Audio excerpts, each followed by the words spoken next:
Hi guys, welcome back to my YouTube channel. ඉතින් අපි දවස් 4ක් හිල්ටන් කොළඹ එකේ හිටියා. වැඩ කරන්න තමයි ගියේ. වැඩ කරන ගමන් පොඩි ට්‍රිප් එකක් ගියා වගේ ෆීලිං එකකුත් තිබ්බා. ඉතින් පළවෙනි දවසේ කොහොමද අපි වැඩ පටන් ගන්න තිබ්බ දවසට කලින් දවසේ අපිට කොහොම හරි හොටෙල් එකට යන්න වුණා. ඉතින් ඔය ගියපු දවසේ තමයි ඔය තියෙන ඔය හිටපු රූම් එක ෆස්ට් ඩේ එක ගෙවුණේ. ඉතින් එන ස්ලෝලි කියන්නේ එන ෆ්‍රීඩම් එකක් තිබ්බා.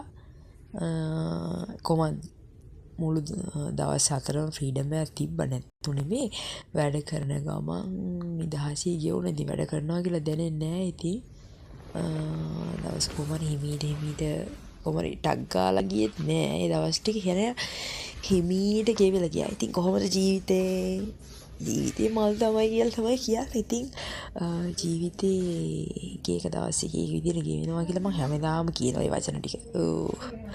ඉතින් ඔය එදා දවස පළවෙනි දවස